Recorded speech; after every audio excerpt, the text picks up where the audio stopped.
The dust swirled around his worn boots, a gritty testament to a forgotten battle. John, a lone soldier, trudged across the barren landscape. Silence hung heavy, a stark contrast to the symphony of war that had once consumed this place. John clutched a faded photograph, its edges softened with time. His heart ached, a dull throb echoing the emptiness around him.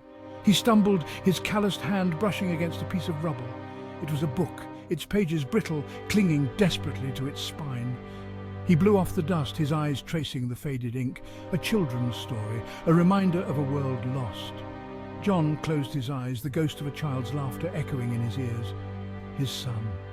The sun dipped below the horizon, painting the sky in hues of sorrow. John pressed on, his silhouette a lonely sentinel against the dying light. The photograph felt heavy in his hand, a tangible reminder of his purpose.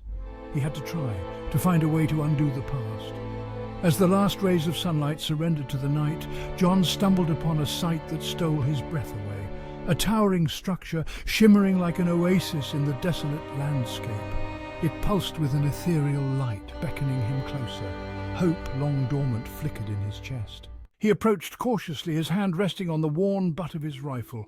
The structure hummed, a deep, resonant sound that vibrated in his bones.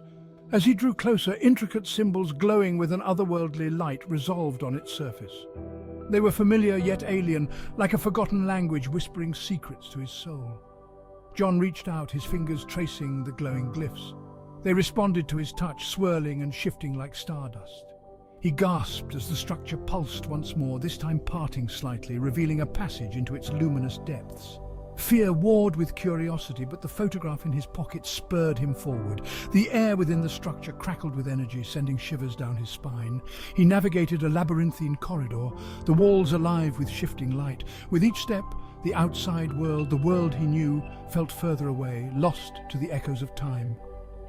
And then he saw him. A figure, bathed in ethereal light, stood at the corridor's end. Tall and slender, with skin like polished silver and eyes that blazed with 1,000 suns. The being smiled, a gesture both alien and strangely comforting. John knew with a certainty that defied logic that he had found something extraordinary. "Greetings, traveller," the being spoke, his voice a melodious hum that resonated deep within John. "You bear the weight of many sorrows."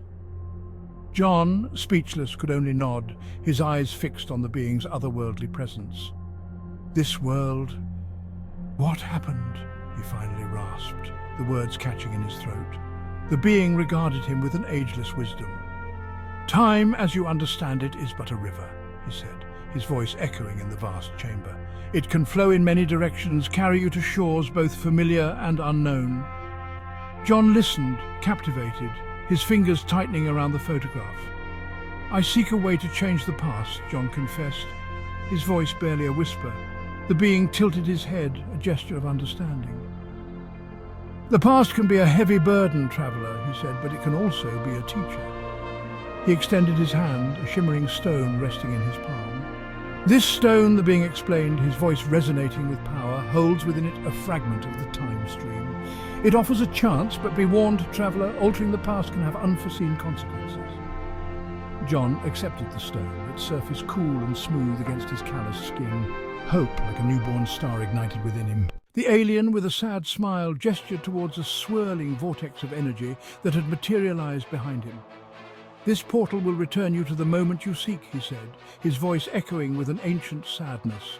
"Use the stone wisely, traveller. Time is a fickle mistress." John nodded, his heart pounding in his chest. He clutched the stone, its energy thrumming in sync with his own racing pulse. He took a step towards the swirling vortex, then hesitated, his gaze lingering on the alien's enigmatic form. "Why?" John choked out, his voice thick with emotion. "Why help me?" The being regarded him, his eyes filled with a profound sorrow.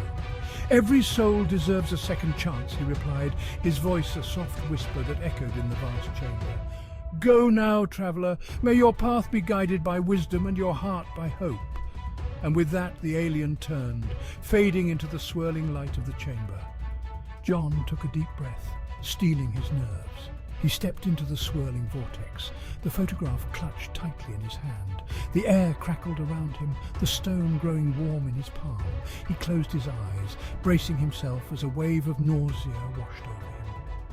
The world dissolved around him, replaced by a blinding white light. Then, slowly, images began to form, fragmented and swirling like leaves caught in a whirlwind.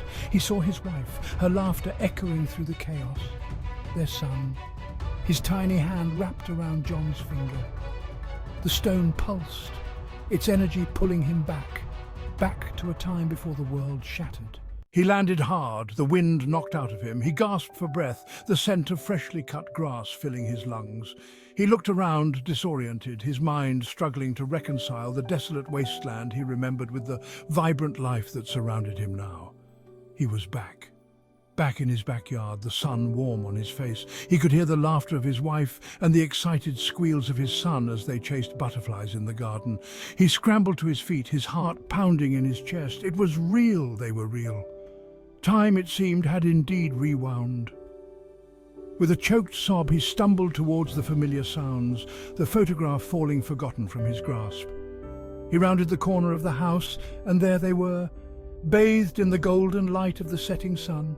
His wife, beautiful and full of life, her eyes sparkling with laughter.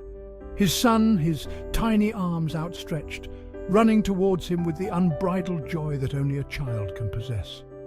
John dropped to his knees, his arms enveloping his family in a hug so tight it bordered on pain. He felt his wife stiffen in surprise, then melt against him, her arms wrapping around him with a ferocity that mirrored his own. "John," she whispered, her voice filled with confusion and a burgeoning fear. "What's wrong?" He pulled back, just enough to look into her eyes, his heart overflowing with a love that defied words. "Nothing," he choked out, his voice thick with emotion. "Nothing's wrong, everything is perfect."